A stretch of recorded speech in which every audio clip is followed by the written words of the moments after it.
জুলাই অভ্যুত্থানের প্রথম কারণটাই ছিল ভাই যেটাকে করলাম সেটাকে ইন্ডোর্স করে নিই। উনি বলছেন যে আওয়ামী লীগ মনস্টার হয়ে গেছেন, যদি বলি 3টা ইলেকশন পরপর অবৈধ ইলেকশন করছেন, যেটা ভাইয়ের কথা অনুযায়ী সংবিধানের বাইরে থেকেই একটা মনস্টার হয়েছে। সো এই মনস্টার একটা দলের আদৌ নির্বাচন করবেন কি করবেন না, এইটা মানুষ কিভাবে নিল, আমার কাছে একটা জিনিস আমি বলে দিই। ৭৫-এর 15ই আগস্ট বঙ্গবন্ধু শেখ মুজিবুর রহমান হত্যা হওয়ার পর রাস্তায় কিন্তু কোনো মানুষ নামেনি। ঠিক একই জিনিস শেখ হাসিনা এ দেশ থেকে তার মন্ত্রী পরিষদ পার্লামেন্টের সমস্ত লোককে নিয়ে পালিয়ে যখন গেল, তখন কিন্তু কোনো লোক রাস্তায় নামেনি, এবং 2টার সময় কিন্তু মিষ্টি বিতরণ হয়েছে। 2টার সময় মিষ্টি বিতরণ হয়েছে। এই বিতরণের মূল কারণটা কি? মূল কারণটা হচ্ছে ভাইয়ের এই বই পড়া। তারপর আমি 3টা লাইন একটু পড়ে শোনাবো। এটা ইংলিশ বই থেকে, এটা পরে করছেন, বাংলায় অনুবাদ করছেন। এটা হচ্ছে জেমস জে নোভাকের। আমি 3টা লাইন পড়তেছি। শেখ মুজিব হয়ে ওঠেন বাংলাদেশ বাকশালের এক আতঙ্কজনক ডিক্টেটর, এবং তার 5 মাস পর জুন 75-এ সাম্যবাদী ইন্দিরা গান্ধী হয়ে ওঠেন ভারতের ডিক্টেটর। পাকিস্তানিরা যে হুঁশিয়ারি উচ্চারণ করে আসছিল, অর্থাৎ বাংলাদেশ হজম হয়ে যাবে ভারতের পেটে, তা অন্তত সাধারণ মানুষের মনে জলজ্জমান সত্যরূপে প্রতিষ্ঠিত হয়। এটা অনুবাদ করেছেন কে? অনুবাদ করেছেন, অনুবাদকের নামও বলে দিচ্ছি, আপনি রাহাত খান। আচ্ছা। সো এটা ইংলিশ বইতে এক সেম ল্যাঙ্গুয়েজ, সেমটাই দেওয়া আছে। বাইবেল নাকি না?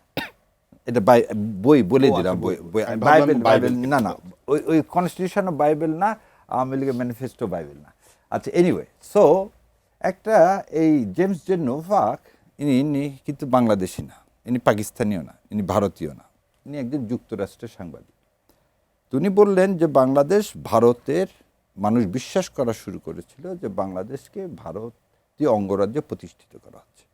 ঠিক একই কারণে সেদিন যেভাবে শেখ মুজিবুর রহমানের অন্তর্ধান হলো, শেখ হাসিনারও একইভাবে অন্তর্ধান হলো। এখন আপনি যে কথা থেকে এখানে শুরু হয়েছে হচ্ছে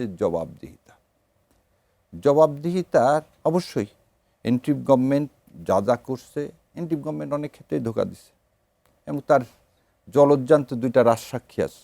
একজন রাজসাক্ষী হচ্ছেন সেই সময়ের আইন উপদেষ্টা, সেই প্রথম আলো, ডেইলি স্টারের ক্রিয়েশন, আর আজকে বোধহয় আপনারা দেখবেন আরও যে একজন মেজর জিয়াল সাহেব, উনি সুন্দর মতো 164 স্টেটমেন্ট দিয়ে দিচ্ছেন 2007 সালে কার কারণে দেশনেত্রী বেগম খালেদা জিয়ার উপরে এই অত্যাচার, আজকের প্রধানমন্ত্রীর উপর অত্যাচার, কেন তাদেরকে অ্যারেস্ট করা হয়েছে, কেন মানে 2 দলকে সরিয়ে রাখার যে পলিসি সেটা হয়েছে, এবং আলটিমেটলি শেষে যে মইনুল আহমেদ সাহেব, এটা বোধহয় জানেন, প্রণব মুখার্জির বইতে সুন্দর মতো প্রণব মুখার্জি বলছে ফেব্রুয়ারি মাসে যে শেখ হাসিনাকে আমরা পাওয়ারে নিয়ে আসবো, মইনুল আহমেদ তোমার কোনো চিন্তা নেই, তোমার চাকরি যাবে না।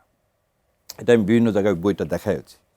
সো আমরা একটা জিনিস দেখলাম যে অন্তর্বর্তী সরকার 2008 সালে যেভাবে একটা পাতানো ইলেকশন হলো ভারতের বন্দোবস্তে, ঠিক এবারও 2026 সালেও ইলেকশনটা হয়েছে ভারতের বন্দোবস্তে। এবং আপনারা যদি জানেন, আমি একটা জিনিস বলছি সব জায়গায়, 2026 বলছেন? হ্যাঁ, এবারে ইলেকশন আমি দুটাই বলছি। 2008ও করছে, 2026ও করছে, ভারতের বন্দোবস্ত। এবং এই লাটাইটা ভারতের হাতে এখনো আছে। কেন বললেন? যখন আপনি ফ্যামিলি কার্ডের কথা বললেন, কৃষি কার্ডের কথা বললেন, ভাই যখন বললেন জুলাই সনদ দরকার, এই সংবিধান মনস্টারের জন্ম দেয়। এই সংবিধানের দোহাই দিয়েই 13 সালের ইলেকশন করছেন, 18 সালের ইলেকশন করছেন, 23 সালের ইলেকশন করছেন। এই সংবিধানের দোহাই দিয়েই 73 সালে জাল জাতীয়তা করছেন। এই সংবিধানের দোহাই দিয়েই ৫ম সংশোধনীর মাধ্যমে সমস্ত ক্ষমতা কুক্ষিগত করা হয়েছে। এই সংবিধানের দোহাই দিয়ে 4র্থ সংশোধনীর মাধ্যমে বাকশাল কায়েম হয়েছে। সেই 72-এর সংবিধান ভাই, এটা তো বাইবেল না, এবং এইটাই বাঙালি জাতির গত 53 বছরের কলঙ্ক। এই সংবিধান বাঙালি জাতির গত 53 বছরের কলঙ্ক। এই প্রশ্নটা আসলে আমি একটু শেষ করে দিই আপনার। সেই কলঙ্ক থেকে মুক্তি পাওয়ার জন্যই এত রক্ত, আর সেটার নাম হচ্ছে এই জুলাই সনদ। এখন আপনি বলেন যে এই কয়দিন সংসদে কি হচ্ছে? সংসদে একটা সার্কাস হচ্ছে। কি সার্কাস হচ্ছে?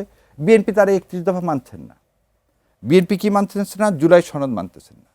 বিএনপি কি মানতেছে না? গণভোট মানতেছে না। বিএনপি তার বিশেষ কমিটিতে যে সিদ্ধান্ত নিচ্ছেন সংসদে, পার্লামেন্টের কমিটিতে, সে কমিটির সিদ্ধান্ত মানতেছেন না।